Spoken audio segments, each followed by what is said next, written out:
Hi, and welcome to The Curious Listener, the show where we talk about anything and everything that we find curious. Today we are diving into the mystery of Sarah Winchester and the house that she built, the Winchester Mystery House. Sarah Lockwood Winchester was born in 1839 in New Haven, Connecticut.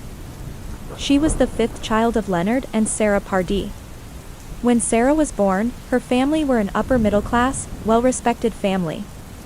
Her father was a joiner by trade. He was a hard worker and was able to work his way up to becoming a successful carriage manufacturer. When the Civil War began, he started supplying ambulances to the Union Army and in doing so, made a small fortune. When Sarah was younger, it was noted that she was anything but ordinary. She was considered a child prodigy and also quite beautiful. At the age of 12, she had already become fluent in Latin, French, Spanish and Italian. She had a remarkable talent for musical instruments and also had a keen interest and knowledge of classical works, such as Shakespeare and Homer. Being brilliant and well respected in society, there were other aspects of New Haven that presented her unique opportunities during her upbringing. Nearby was Yale University. Yale and New Haven at the time was well known as a hub of progressive thinking and activity. This was due in part to the local Freemasonic Rosicrucian culture. Some of Sarah's uncles and cousins were Freemasons. At an early age, Sarah was able to attend Yale's only female institution, known as the Young Ladies Collegiate Institute. Sarah was able to study liberal arts as well as sciences and mathematics. This unique backdrop to Sarah's early life certainly influenced her passions and interests. She acquired an uncanny knowledge of Masonic Rosicrucian rituals and symbology, something that played a part in her future construction endeavors. During her classes, Sarah found herself studying alongside a young gentleman called William Winchester. Much like her family, the Winchester family also had roots in the Freemasons. Because of their shared interests, they grew closer, and in 1862, at the age of 23, she married William Winchester. William Winchester was the only son of Oliver Winchester, who had founded the Winchester Repeating Arms Company, a prominent firearms and ammunition manufacturer in America at the time. 4 years later, in 1866, the happy couple welcomed their first and only daughter into the world, Annie Pardee Winchester. The joy of their firstborn was unfortunately short-lived, when tragically, just 5.5 weeks later, Annie died from marasmus, a wasting disease that causes severe malnutrition. 14 years later, in 1880, William's father, Oliver, died, leaving the succession and fortune of the Winchester Repeating Arms Company solely to his only son. Unfortunately, 1 year later, in 1881, William Winchester also died, taken by tuberculosis, at the age of 43. The death of her husband, combined with the loss of her daughter, 14 years previously, heavily affected Sarah. In his death, William Winchester left the family fortune to his wife, an inheritance of $20 million, plus nearly 50% of the Winchester Arms stock. Winchester Arms stock alone provided her roughly $1,000 a day in royalties for the rest of her life. In today's money, this would be the equivalent of $28,000 a day. Despite all of this fortune, devastation still hung heavy on Sarah Winchester, and she spent the next 3 years touring the world before settling in California in 1884. Some say that in her grief, Sarah Winchester consulted a Boston medium. They told her that her family and her fortune were being haunted by the spirits of those killed by the Winchester rifles. According to this medium, these spirits were the cause of her daughter and husband dying, and heavily implied that Sarah Winchester would be next. The medium continued by explaining that Sarah Winchester could avoid this threat if she moved west and began building a great house, in order to appease the spirits that chased her. The medium told her that as long as construction of the house is never finished, she would be safe. Others believe that Sarah moved west in order to be closer to relatives for support. Whatever the reason, Sarah Winchester left Connecticut and moved to California. She briefly stayed with a niece while she searched for a plot of land to build her house upon. In 1884, she found the perfect spot. Nestled in the Santa Clara Valley, now known as San Jose, she purchased an 8-bedroom farmhouse with 161 acres of farmland dotted with orchards of fruit trees. Because of her inheritance, Sarah Winchester had practically unlimited financial resources. She hired a crew of roughly 20 carpenters and began the vast building project that would continue until her death. The combination of her vast wealth and never-ending construction caused rumors to circulate in the local community. It became known that Sarah Winchester was generous to her employees, paying them $3 a day, double the normal rate. Many local charities and orphanages also benefited from an anonymous benefactor that people suspected was Sarah Winchester. She was welcoming to neighborhood children, letting them play on her land. She was even known to invite them in to play the piano or enjoy ice cream. Despite these positive rumors, Sarah Winchester was clearly a reclusive individual from the start. One of the first tasks she gave to her gardeners was to plant a tall cypress hedge around the house. She always kept her face covered with a dark veil, and rumors spread that she would fire any servants that glimpsed her face by accident. This house was no ordinary project. Construction never stopped for a second, with workers working in rotating shifts, 24 hours a day, 7 days a week, 365 days a year. Neighbors reported hearing a bell ringing at midnight and 2 a.m. each night. According to lore, these were the times of arrival and departure for spirits. Others said that Sarah Winchester never slept in the same bedroom for 2 nights in a row in an attempt to confuse any evil spirits that might be following her. And in the center of the house was the Blue Room. This is where Sarah Winchester would supposedly go every night to try and speak to the spirits. Whether these rumors are true or not, Sarah Winchester was clearly deeply impacted by the death of her husband and daughter. And until the day she died, construction never stopped. At one time the house reached 7 stories high. But damage caused by the 1906 earthquake meant that the house only stands at 4 stories today. The house was built using a floating foundation, which some believe saved it from total collapse in the 1906 earthquake. This type of construction meant that the house could shift freely rather than be fully attached to a brick base. It is estimated there are 161 rooms. This includes 40 bedrooms, 2 ballrooms, 47 fireplaces, 10,000 panes of glass, 17 chimneys, 2 basements, 3 elevators, 40 staircases, 52 skylights, and 0 blueprints. As Sarah Winchester was the only architect, there are many unique and unusual characteristics that can be found throughout the house.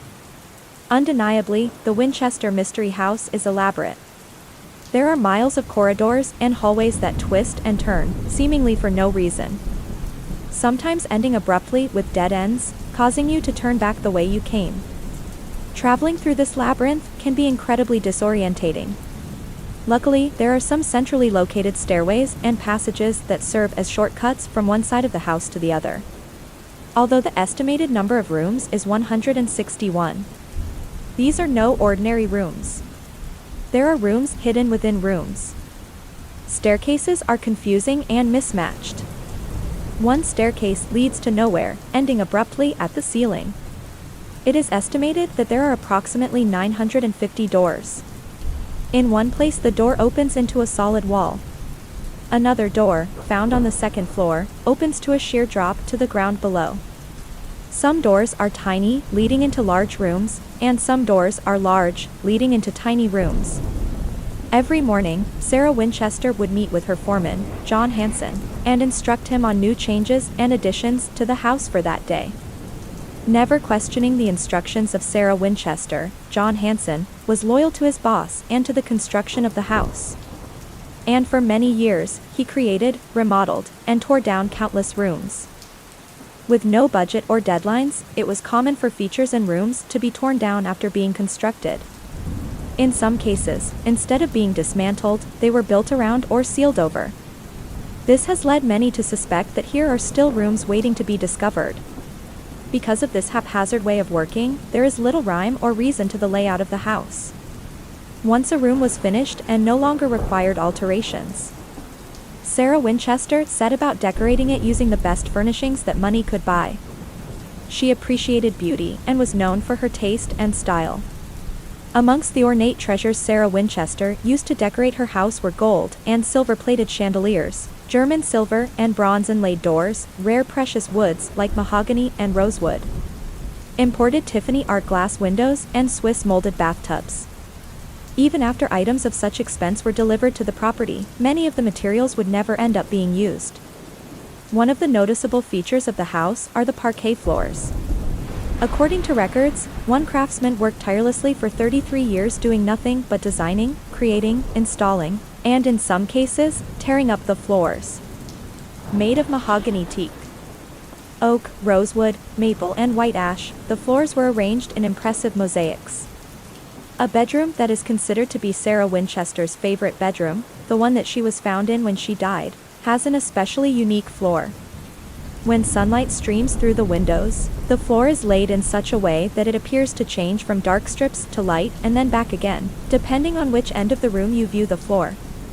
Another example of Sarah Winchester's remarkable taste were the art glass windows.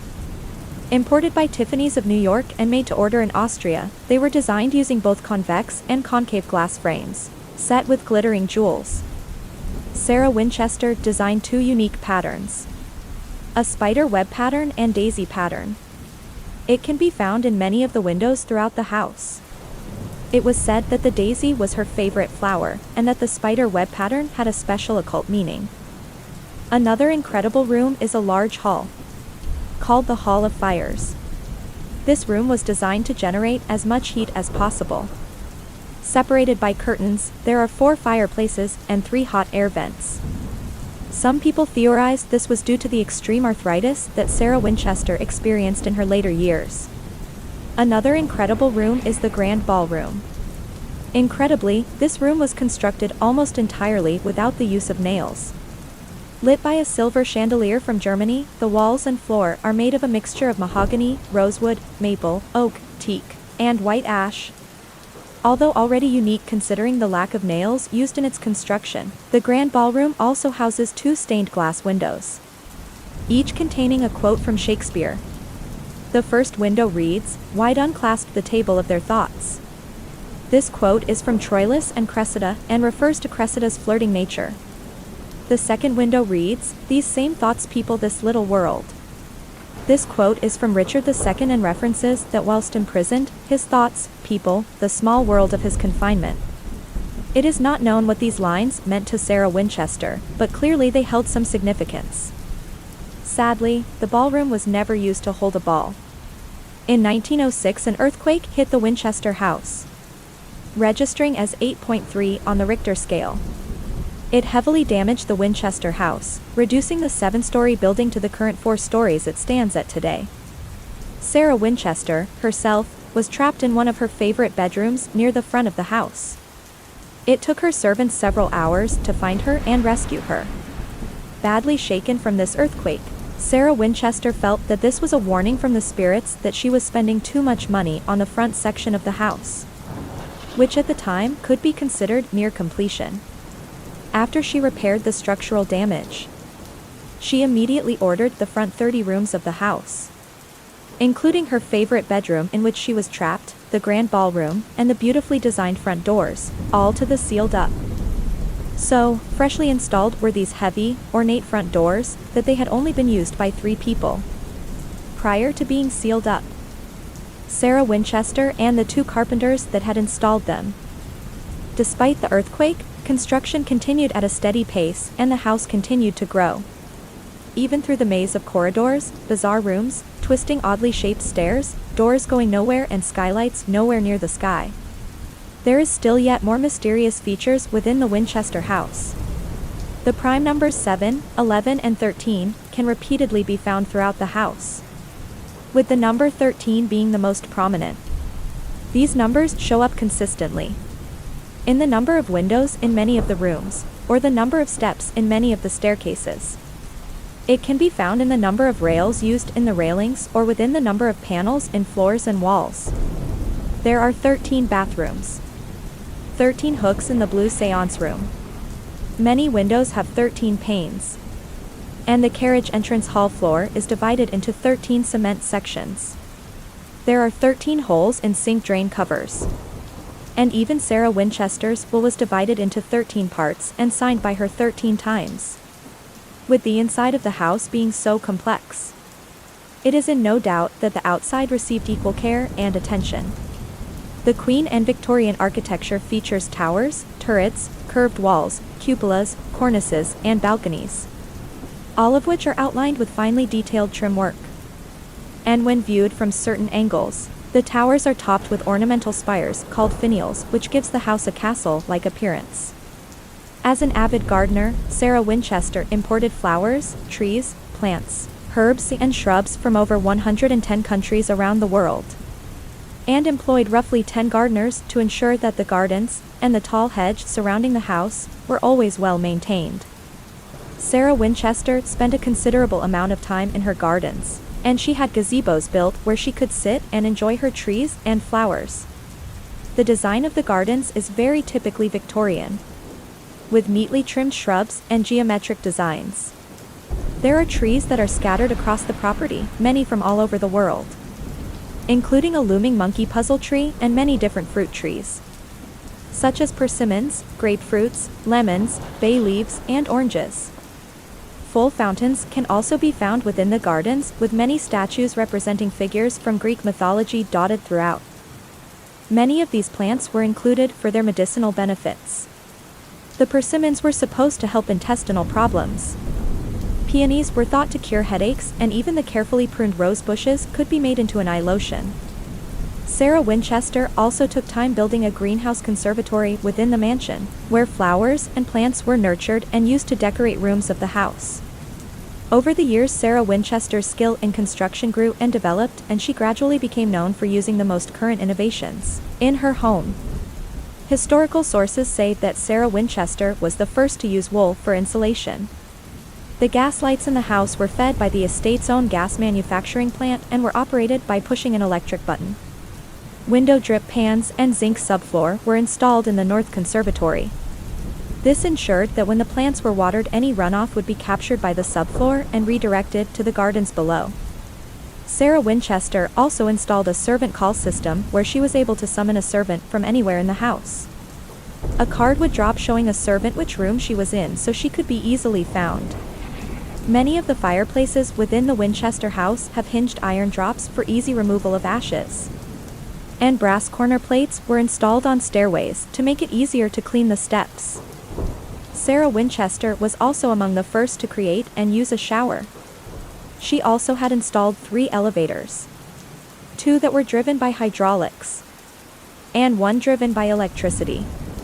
In all honesty, Sarah Winchester's estate could be considered a small town in itself. It was incredibly self-sufficient, with plumber and carpenter workshops, an on-site electrical generator, fueled by gas pumps, and an intricate sewerage drainage system. Until the 1930s, there was also a 35-foot water tower on the grounds, which was used as the main water supply to the estate, which led to a carefully constructed and elaborate drainage system that is still in use today. Part of her 161-acre estate was transformed into a working farm. Orchards were used to produce crops of apricots, plums, and walnuts. After being picked and collected by field hands she kept hired all year long, the fruit was then dried in a specially created dehydrator. Growth of the house continued at a steady, careful rate until September 5, 1922. Servants found that Sarah Winchester had passed away in her sleep from heart failure. She was buried at the Evergreen Cemetery in New Haven, Connecticut, next to her husband and her infant child. In accordance with her 13-part will, she divided her entire estate into generous portions, split among charities and people who had faithfully served her all these years. Her favorite niece oversaw the sale of Sarah's personal property within the house. Sarah Winchester also left cash sums to her favorite employees and a considerable amount to the Winchester Clinic of the General Hospital Society of Connecticut, which cared for and treated tuberculosis patients. This clinic still exists today. After her death, her safe was found and opened with great anticipation.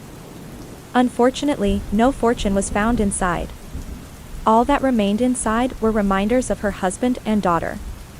Inside the safe were fishing lines, socks, underwear, New Haven newspaper clippings, and a lock of baby's hair in a tiny purple velvet box. The newspaper clipping was from an obituary and read, Winchester. In this city, July 24, 1866.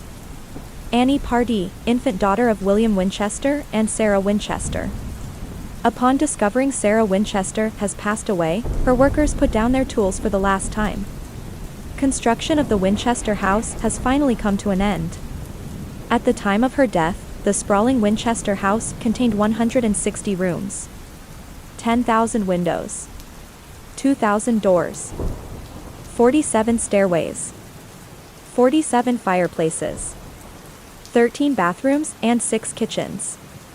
To this day nails can be seen half-driven, as workers stopped immediately upon hearing the news that Sarah Winchester had died. Since Sarah Winchester's death, the mystery of her life and construction of her house has continued to grow. Many speculate that the bizarre design of the house and incorporation of many strange features was designed to confuse the evil spirits that were chasing her. Although much of the construction can be attributed to warding away evil spirits, there is a theory that Sarah Winchester also tried to accommodate friendly spirits by giving them special attention. One example of this is evident in the lack of mirrors in the house at the time of her death.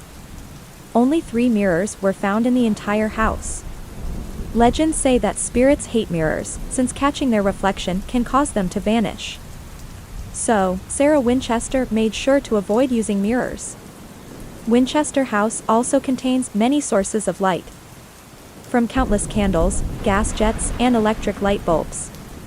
Another legend says that spirits feel humiliated by shadows since they cannot cast their own.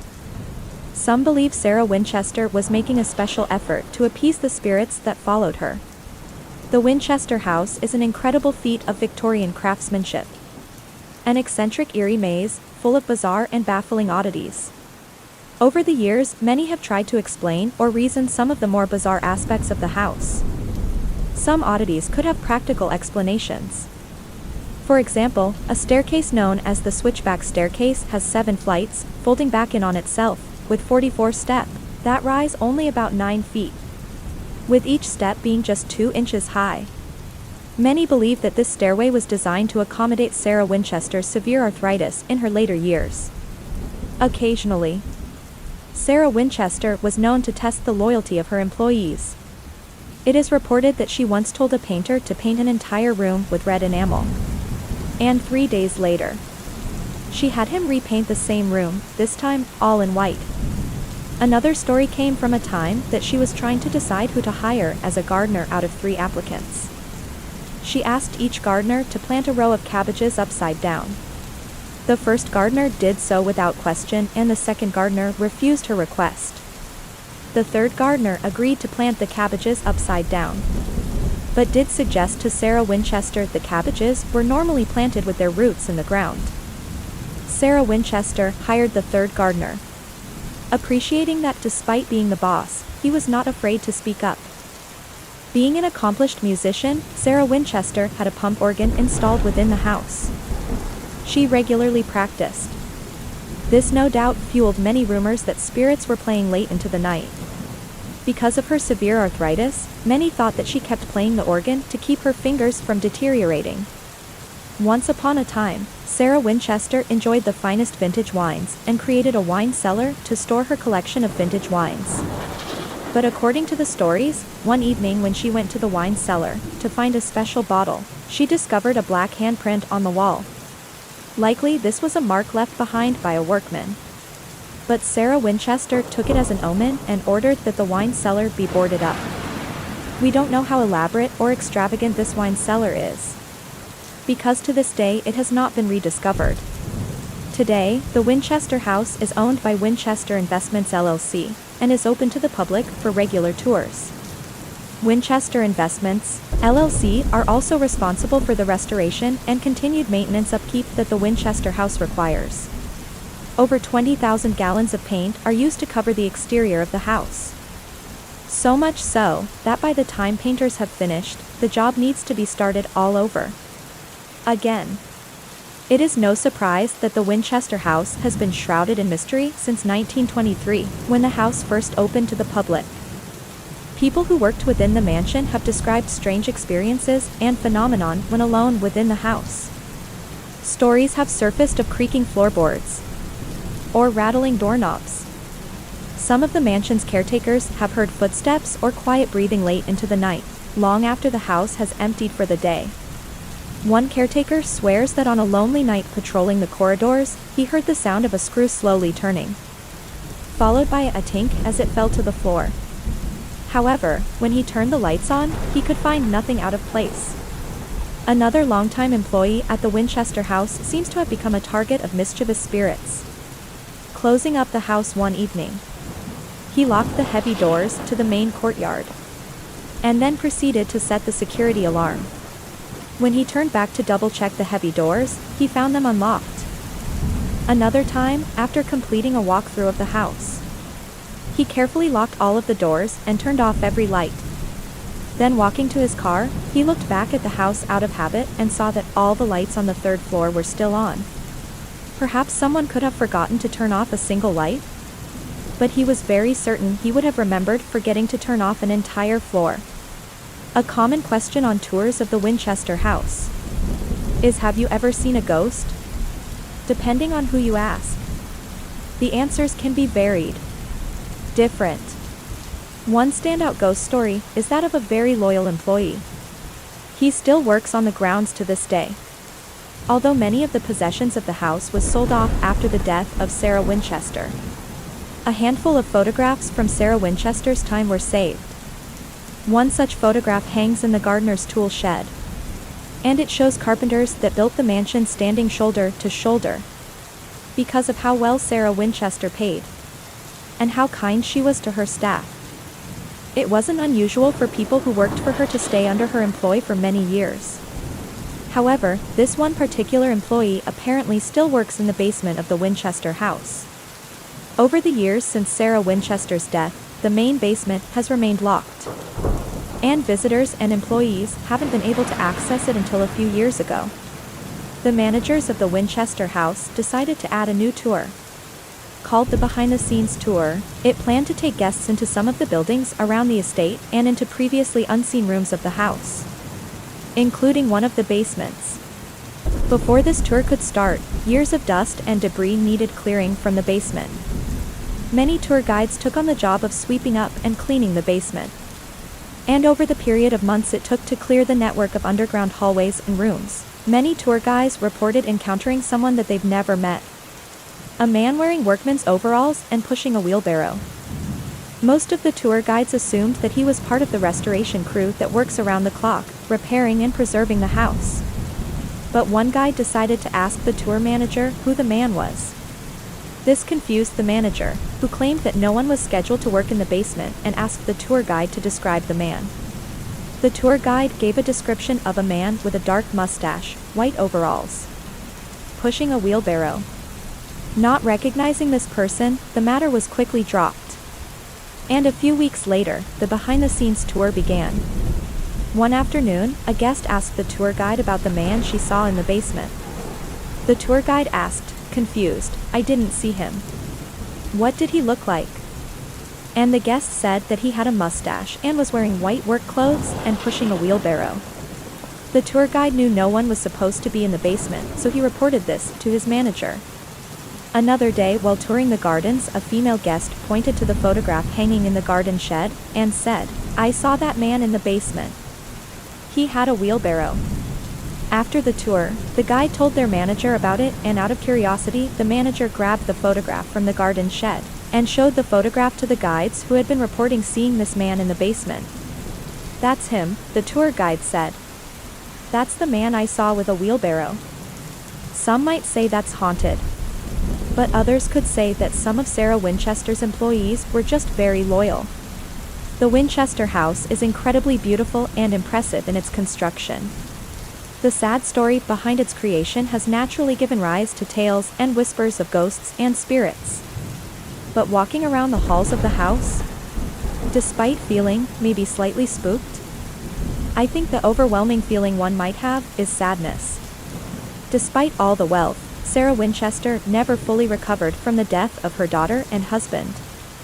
Although she was a good employer and a kind person, I think she was probably lonely until the day she died.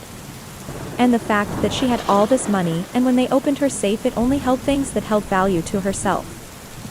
I think it's nice that her legacy lives on. Though an incredible piece of architecture and mystery. Winchester Investments, LLC, and the tour guides that share the house with the public do a very good job of encouraging the mystery and secrecy, but also respecting the legacy left behind by Sarah Winchester. If you ever get a chance to visit the Winchester Mystery House, I would definitely recommend it. Even though, undoubtedly, there is more we can talk about, this is where we will end it today. Thank you for listening. Until next time, have a lovely day.